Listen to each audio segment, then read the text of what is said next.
City ನ್ಯೂಸ್ಗೆ ಸ್ವಾಗತ. ನಾನು ನೇತ್ರಾ ಕಲ್ಲೂರ್. ಧಾರವಾಡ ಕೃಷಿ ವಿಶ್ವವಿದ್ಯಾಲಯವು ಭಾರತೀಯ ಕೃಷಿ ಅನುಸಂಧಾನ ಪರಿಷತ್ ನವದೆಹಲಿಯಿಂದ ಎ ಶ್ರೇಣಿಯ ಮಾನ್ಯತೆಯನ್ನು ಪಡೆದುಕೊಂಡಿದೆ.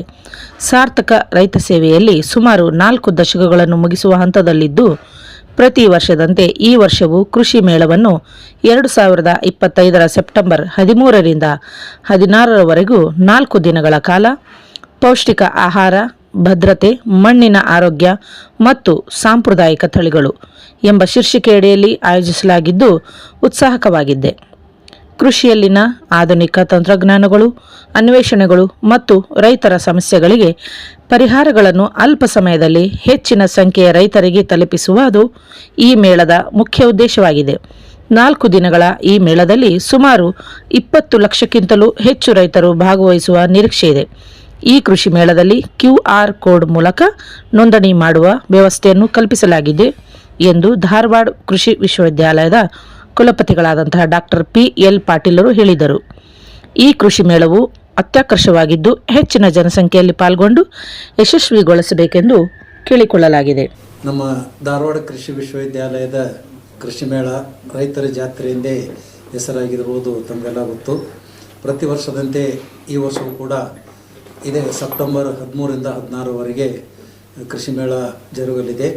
ಈ ವರ್ಷದ ಕೃಷಿ ಮೇಳದ ಶೀರ್ಷಿಕೆ ಪೌಷ್ಟಿಕ ಆಹಾರತೆ ಭದ್ರತೆಗಾಗಿ ಮಣ್ಣಿನ ಆರೋಗ್ಯ ಮತ್ತು ಸಾಂಪ್ರದಾಯಿಕ ತಳಿಗಳು ಎನ್ನುವ ಶೀರ್ಷಿಕೆಯೊಂದಿಗೆ ನಾವು ನಡೆಸ್ತಾ ಇದ್ದೇವೆ.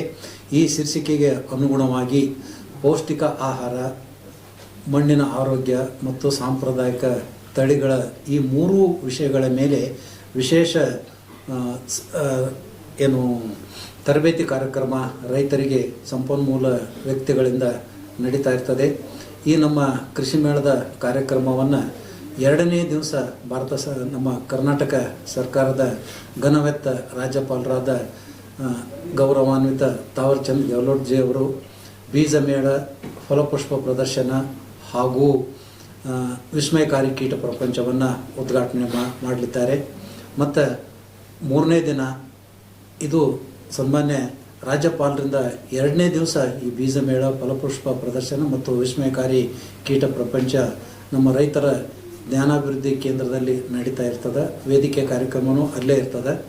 ಮತ್ತು 3ನೇ ದಿನ ನಮ್ಮ ಕೃಷಿ ಮೇಳದ ವಸ್ತು ಪ್ರದರ್ಶನೆಯ ವಿದ್ಯುಕ್ತವಾಗಿ ಉದ್ಘಾಟನೆಯನ್ನು ನಮ್ಮ ಕರ್ನಾಟಕ ಸರ್ಕಾರದ ಮಾನ್ಯ ಮುಖ್ಯಮಂತ್ರಿಗಳಾದ ಸನ್ಮಾನ್ಯ ಶ್ರೀ ಸಿದ್ದರಾಮಯ್ಯನವರು ಇದನ್ನು ನೆರವೇರಿಸಲಿದ್ದು, ಅವರ ಜೊತೆ ನಮ್ಮ ಜಿಲ್ಲಾ ಉಸ್ತುವಾರಿ ಮಂತ್ರಿಗಳಾದ ಸಂತೋಷ್ ಲಾಡ್ರವರು, ನಮ್ಮ ಕೃಷಿ ಮಂತ್ರಿಗಳಾದ ಸನ್ಮಾನ್ಯ ಚಲುವರಾಯ ಸ್ವಾಮಿಯವರು ಹಾಗೂ ನಮ್ಮ ಕೃಷಿ ವಿಶ್ವವಿದ್ಯಾಲಯದ ವ್ಯಾಪ್ತಿಯಲ್ಲಿರುವ ಎಲ್ಲ ಜಿಲ್ಲೆಯ ಮಂತ್ರಿಗಳು, ಶಾಸಕರು, ಆಮೇಲೆ MP ಅವರು, MLC ಅವರು, ಕೃಷಿ ಸಮಾಜದ ಅಧ್ಯಕ್ಷರುಗಳು, ಎಲ್ಲ ಮಂಡಳಿಗಳ ಪ್ರತಿನಿಧಿಗಳನ್ನು ಕೂಡ ನಾವು ಆಹ್ವಾನ ಮಾಡಿದ್ದೇವೆ.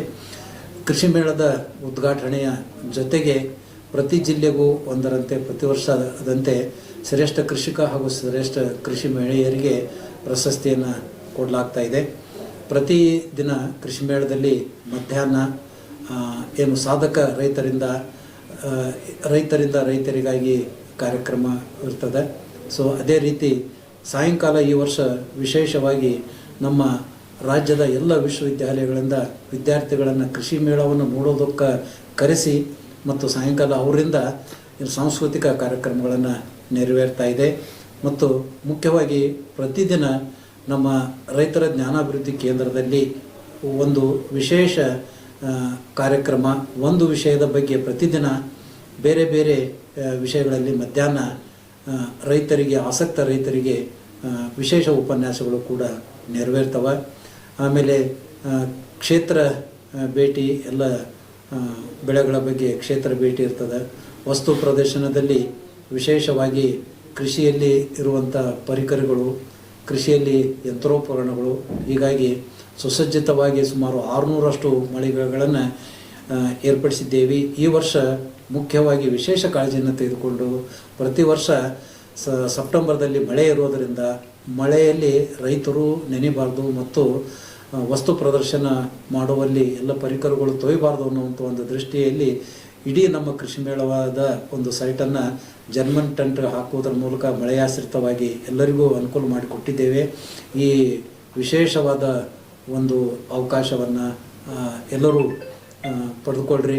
ಕೃಷಿಯ ಬಗ್ಗೆ ಜ್ಞಾನವನ್ನು ಪಡೆದುಕೊಂಡು ಈ ಒಂದು ಕೃಷಿ ಮೇಳವನ್ನು ಅತ್ಯಂತ ಯಶಸ್ವಿಯಾಗಿ ಹೋದ ವರ್ಷ 20,28,000 ರೈತರು ಬಂದು ನಮ್ಮ ಲಿಮ್ಕಾ ಬುಕ್ ಆಫ್ ರೆಕಾರ್ಡ್ಗೆ ನೋಂದಣಿ ಮಾಡಿದ್ದೇವೆ. ಈ ವರ್ಷವೂ ಹೆಚ್ಚಿನ ಸಂಖ್ಯೆಯಲ್ಲಿ ಭಾಗವಹಿಸಿ ಕೃಷಿ ಜ್ಞಾನವನ್ನು ಪಡೆದು ನಮ್ಮ ಕೃಷಿ ಮೇಳವನ್ನು ಯಶಸ್ವಿ ಮಾಡಿರಿ ಅಂತ ಹೇಳಿ ಎಲ್ಲ ಅನ್ನದಾತ ಬಂಧುಗಳಲ್ಲಿ ನನ್ನ ಸವಿನಯ ಪ್ರಾರ್ಥನೆ. ಧನ್ಯವಾದಗಳು ಸರ್. ಈ ಸಲ ಎಷ್ಟು